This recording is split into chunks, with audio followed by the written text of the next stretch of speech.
très vite, tout s'est enchaîné avec des agences un peu aux quatre coins du monde. J'ai passé énormément de temps à Milan. J'ai pu rapidement commencer à voyager. J'ai fait Istanbul, Hong Kong, New York, le Canada, la Colombie, le Mexique et j'en passe. Et tous les pays en Europe, à droite, à gauche. Même le Japon, ce genre de pays très lointains.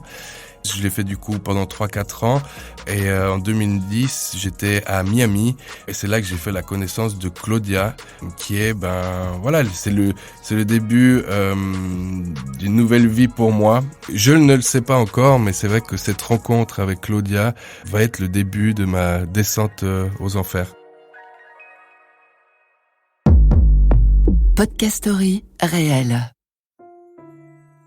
Je décide de rentrer en Suisse et de reprendre ma vie d'analyste financier, de retrouver un peu de stabilité avec cette compagne qui, c'est vrai, sur le moment, il y a eu un vrai coup de foudre. J'avais cette envie de créer quelque chose avec elle, alors que pendant toutes ces années, tout ce qui m'intéressait, c'était d'allonger mon carnet de balles, on va dire. Donc là, c'est différent. Donc je rentre en Suisse pour reprendre cette activité dans la finance.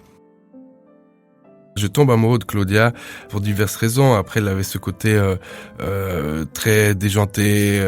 Elle était très belle. Elle avait une forte personnalité. C'était des traits que je recherchais dans une femme à l'époque. Et du coup, elle avait tous ses atouts. Et après, c'était une femme qui malheureusement avait des goûts de luxe très élevés. Très rapidement, j'ai senti une pression de sa part pour en avoir plus.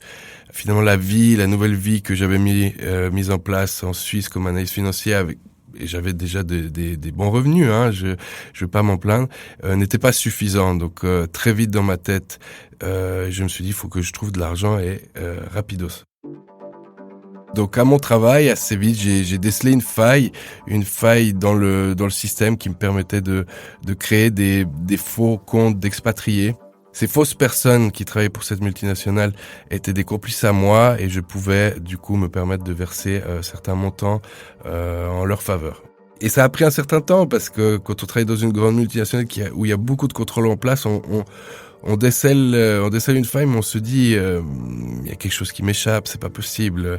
Et on creuse et un jour on prend la décision de faire un premier retrait, de débuter cette escroquerie et ça fonctionne.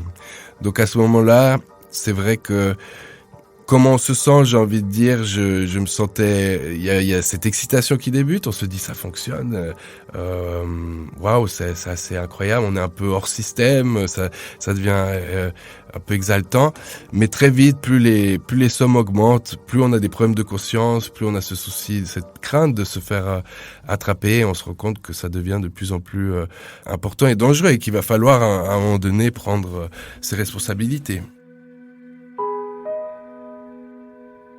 Effectivement, j'ai été un escroc, mais c'est pas dans mon âme.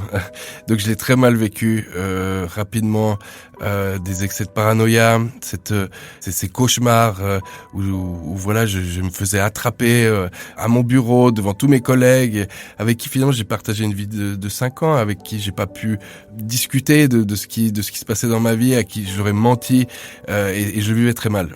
Aussi j'ai gardé le secret par rapport à mes amis proches aussi, vis-à-vis d'eux, vis-à-vis de ma famille. Donc ça a été des années de solitude intense. Et quand on se retrouve dans une situation comme ça, on devient paranoïaque. Donc on met en sorte différents stratagèmes pour se dire si un jour on va se faire attraper, il va falloir prévoir son départ en urgence. Donc j'avais à l'époque creusé un trou dans mon jardin avec dans ce fameux sac environ 100 000 francs de billets fait d'une ceinture en plastique et avec un téléphone pripé, des affaires de rechange, un document d'identité qui m'aurait permis, vu que j'habitais dans une maison où il y avait la forêt juste à côté, de prendre ce sac et de m'enfuir, entre guillemets, si on venait me chercher à la maison. Donc oui, c'est de la paranoïa. Chaque fois que je partais en vacances, il fallait que je remette une lettre, que je laisse une lettre dans ma voiture pour mes parents, s'il m'arrivait quelque chose, qu'ils puissent comprendre ce qui s'était passé. Donc oui, on le vit mal, on aimerait beaucoup plus de simplicité, on est embourbé dans cette situation, les frais sont là, les dépenses font qu'augmenter, on se sent vraiment coincé. Très rapidement, j'ai souhaité mettre fin à cette relation avec Claudia, qui, il faut le dire, était toxique. Mais elle avait justement tous les arguments pour essayer de contrer ces tentatives, que ce soit le chantage. Elle était directement impliquée dans cette arnaque avec moi. Elle en avait pourtant aucune conscience, aucune crainte, aucune peur que ça se découvre. Elle ne souhaitait pas que j'arrête. Elle ne souhaitait pas qu'on change ce niveau de vie que cette escroquerie nous avait donné. Et puis toutes mes tentatives se sont avérées infructueuses jusqu'à la dernière où ça a été digne d'un film, j'ai envie de dire. Il faut aller très loin et il a fallu bien sûr parler son langage qui était l'argent. Donc il a fallu bien sûr qu'elle puisse avoir une somme suffisante pour qu'elle se dise je peux reprendre ma vie ailleurs. C'était un week-end où elle était pas en Suisse. Donc j'ai récolté toutes ses affaires, je les ai mises dans un garde-meuble. J'avais loué une chambre d'hôtel pour la faire venir directement à l'hôtel. J'essayais de créer une distance avec notre maison. Et du coup, en lui laissant une somme d'argent importante, un téléphone, un nouveau téléphone, parce que finalement, elle avait un téléphone c'était moi qui avais l'abonnement à mon nom. Donc, l'idée était de couper ce téléphone et de lui fournir un autre téléphone avec ses contacts, sans les miens, évidemment, parce que, bien sûr, il y a eu beaucoup de chantage de sa part sur le fait qu'elle allait appeler ma famille, mes amis, pour tout raconter concernant cette escroquerie. Donc elle me tenait avec différentes choses comme ça. Cette rupture avec Claudia était une des choses les plus compliquées que j'ai dû mettre en place dans ma vie. C'était une évasion, effectivement. Je me suis pas évadé de prison, on va dire, mais il y avait cette évasion de sortir de cette relation avec elle qui était insoutenable. Ça devenait vital pour moi. Je pouvais plus vivre ainsi. Il a fallu que je parte un peu du jour au lendemain, et ça a surpris plus d'un de mes collègues ou de mes supérieurs, pour ensuite repartir en Espagne. C'est vrai que j'avais cette volonté d'apprendre l'espagnol, et j'ai continué mon périple au Panama, au Mexique.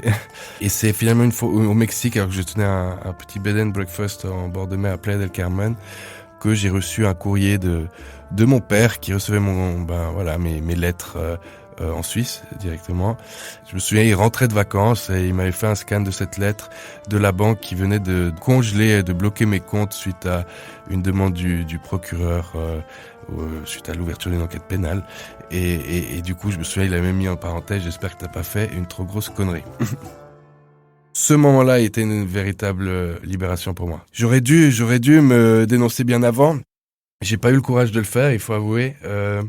Mais finalement, quand tout ça s'est su, c'était le début de ma reconstruction, ma renaissance. On n'a plus cette épée de Damoclès au-dessus de soi, on arrive mieux dormir, à fermer, à dormir sur ses deux oreilles. Et ça fait un bien fou. Je suis au Mexique, je reçois cette lettre. La banque m'invite à prendre contact avec le procureur chargé de l'affaire, avec un numéro de téléphone. Ça me prend quand même 24 heures, je décide de l'appeler. Bêtement, j'essaye de faire un accent un peu étrange, alors que je suis vraiment pas doué pour ça, afin de me dire, au pire, ça pourra pas être retenu contre moi. On me met en attente, je sens les tonalités qui changent, on me remet en attente. Donc j'ai vraiment cette impression d'être sur écoute, donc ça fait un peu peur. Il y a ce côté irréel, on se croit dans un film à ce moment-là. Et c'est vrai qu'une fois avoir le procureur au téléphone, il me met directement bien à ma place. Ces mots sont froids, sont durs. Il me fait bien comprendre que partout, qu'ils savent où je suis et qu'ils ont tout à fait les moyens de venir me chercher. Donc qu'il faut au plus vite que je réponde à sa convocation. Et je l'informe que je vais prendre contact avec un avocat et qu'on va mettre ça en place. Et c'est ce que j'ai fait un mois et demi après. J'étais de retour en Suisse. Le procureur, bien après, le procès, toute cette histoire, me demandera si c'était vraiment moi qui l'avais appelé directement depuis le Mexique, parce que j'avais un accent un peu étrange, et il m'a dit de toute sa carrière, il avait jamais vu une personne qui le contacte directement comme ça. Donc ça nous a fait sourire les deux, et même si c'était un procureur très très dur, il était très très compétent, et j'ai envie de dire heureusement qu'il y a des gens aussi comme lui pour faire ce métier. Je rentre en Suisse pour le début de mon affaire, qui finalement va prendre 2 ans, où je serai jugé à ma peine finale en 2020, début 2020. Et je rentrerai en prison été 2020 et je ressortirai en été 2021.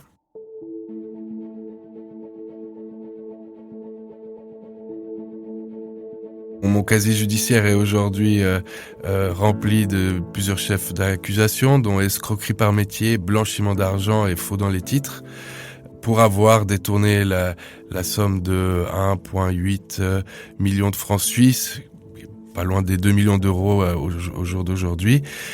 3 ans de prison. Aujourd'hui, j'ai toujours 50 sursis, donc on est bientôt à moitié. Aujourd'hui, un peu plus de la moitié. J'ai pu continuer à travailler et être en prison les week-ends et toutes mes soirées et tout le reste de mon temps, en fait. De plus, je dois rembourser un montant significatif de mes revenus directement à la partie plaignante. J'ai fêté mes 40 ans en cellule. Après, je regarde pas un mauvais souvenir, parce que je me dis, au final, je me souviendrai toute ma vie où j'ai passé ce moment-là, et toujours avec le menu du week-end qui était les fameux raviolis en boîte. Puis j'ai pu sortir en juillet 2022. Claudia a été aussi arrêtée, mais en Uruguay, sauf qu'elle devait être en vacances. Par là-bas, elle a été arrêtée à l'aéroport et transférée en Suisse, où elle a passé une semaine en prison, le temps que je revienne du Mexique pour être confrontée à elle. Donc la première confrontation, elle a essayé de tout nier, mais c'est vrai que les preuves étaient accablantes et ça n'a pas fonctionné longtemps. Donc Claudia a été également condamnée pour complicité, blanchiment d'argent. Elle a été condamnée à 30 mois de prison, donc 15 mois fermes, dont elle a fait appel, mais elle ne s'est jamais présentée à son appel. C'est pour cette raison qu'aujourd'hui, elle est toujours normalement recherchée par la justice suisse.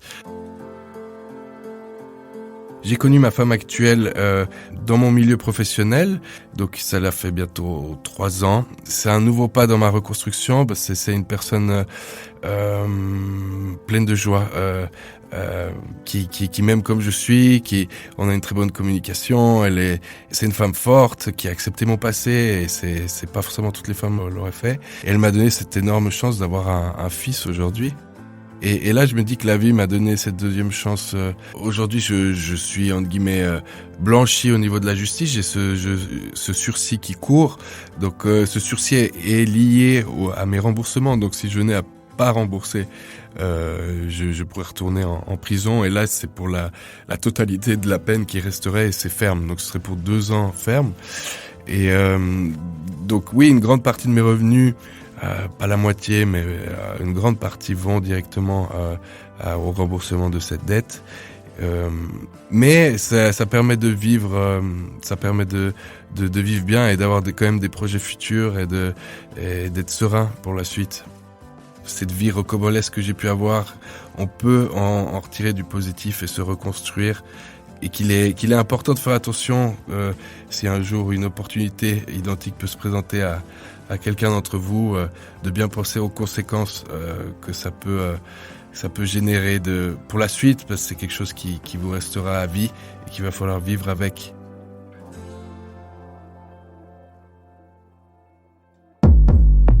Podcast Story réel. On a tous une histoire à raconter. Ne manquez aucun épisode de Podcast Story. Abonnez-vous et mettez 5 étoiles sur Podcast Addict, Amazon Music ou Spotify.